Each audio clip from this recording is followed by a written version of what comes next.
शन्नो, तानिया ने खाना खाया या नहीं? क्या हो गया शन्नो? नजर लगाएगी मुझे, क्या सोच रही है? भाई मैं नहीं बोल रही, क्योंकि मैं बोलूंगी तो आपको लगेगा कि मैं तो बोलती रहती हूँ। वैसे ही मैं बदनाम हूँ कि मैं इधर की उधर करती हूँ, तो बेहतर है कि मैं चुप ही रहूँ। चुप रहना तेरे बस की बात नहीं है। इतनी कंफ्यूजन में क्यों आई हुई है बता, मैं भी टेंशन में हूँ। नहीं और कुछ नहीं, मैं बस यही सोच रही थी कि देखे ना कितनी गलत बात है, किसी ने एक दफा भी ना रिश्ता तय करने से पहले दानिया बीबी से एक बार उनकी राय मांगी, ना ही रिश्ता खत्म करते वक्त एक बार भी किसी ने उस बेचारी बच्ची के बारे में सोचा। शादी खत्म वतम नहीं हुई, एहसान साहब ने ना सिर्फ मुलतवी की है। इंशाल्लाह सब ठीक हो जाएगा। कहाँ से ठीक हो जाना है? आपने खुद देखा है ये रोहान साहब की अम्मा का रवैया, वो तो जाते जाते सब कुछ खत्म करके गई हैं। आपके सामने की तो बात है, एक निवाला तक खा के नहीं गई। और तो और गाड़ी में बैठते वक्त उन्होंने जो जो बातें बोली है ना, वो तो सिर्फ मैं नहीं सुनी, किसी ने भी नहीं सुनी। क्या सुना है तूने? मैं नहीं बता रही भाई, इतनी बुरी बुरी बातें बोली मुझसे नहीं बोली वो जाएंगी। तू बताती है या मैं? देखिए अब मैं आपको बताऊंगी तो आपको लगेगा कि मैं झूठ बोल रही हूँ, लेकिन मैं झूठ नहीं बोल रही। ये सारी बातें उनके बेटे ने भी सुनी है, उनके शौहर ने भी सुनी है। तू तो ऐसे बात कर रही है जैसे वो गालियां वालियां देकर गए हैं। चल बता सीधी तरह से। अच्छा सुने, मैं बताती हूँ। वो ये कह रही थी कि फिल्मी लोगों से और तवक्को ही क्या की जा सकती है। और एहसान साहब के बारे में पता है क्या कह रही थी?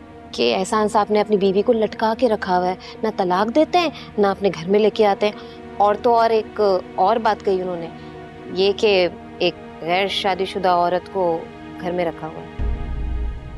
अस्तगफुरुल्लाह, मेरी वजह से एहसान साहब और माजी पे इल्जाम आए, ये मैं होने नहीं दे सकती।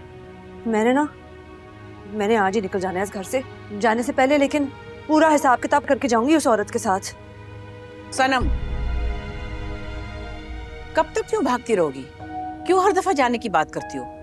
अगर सच्ची हो तो अपनी सच्चाई साबित करो, कोई जरूरत नहीं कहीं जाने की। ना माजी ना, पहले भी एक बारी मिस्टेक हो गई सी, कितने साल सजा भुगतनी पड़ी। अब दानिया के साथ बुरा हो मेरी वजह से, ये मैंने होने नहीं देना। मैंने तो सोचा था रोहान की मम्मी बड़ी पढ़ी लिखी अच्छी होगी, वो तो बिल्कुल आम लोगों की सोच रखती है। पढ़ी लिखी? हाँ, सो कॉल्ड पढ़े लिखे लोग शो बिजनेस के बारे में जो आम लोगों का ख्याल है वही सवेरा का ख्याल है। मैं जवाब दूंगी उसे अच्छी तरह। दानिया को मेरी वजह से नुकसान पहुंचे, ये मैं अफोर्ड नहीं कर सकती माँ जी। नो, दानिया को क्या नुकसान होना है? दानिया को समझ लेना चाहिए कि सवेरा की मेंटेलिटी कैसी है, और अपनी शादी से पहले पहले अगर वो ये बात समझ जाए तो शायद उसके हक में बेहतर होगा। जज्बाती होकर फैसला नहीं करना चाहिए।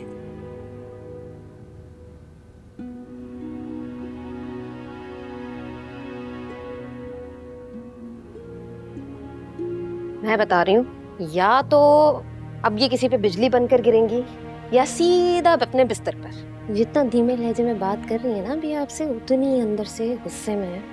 सेम यही हालत थी इनकी जब तानिया बीबी घर छोड़ के गई थी, डिट्टो सेम। पता नहीं भाई, अब तो अल्लाह ही रहम करे।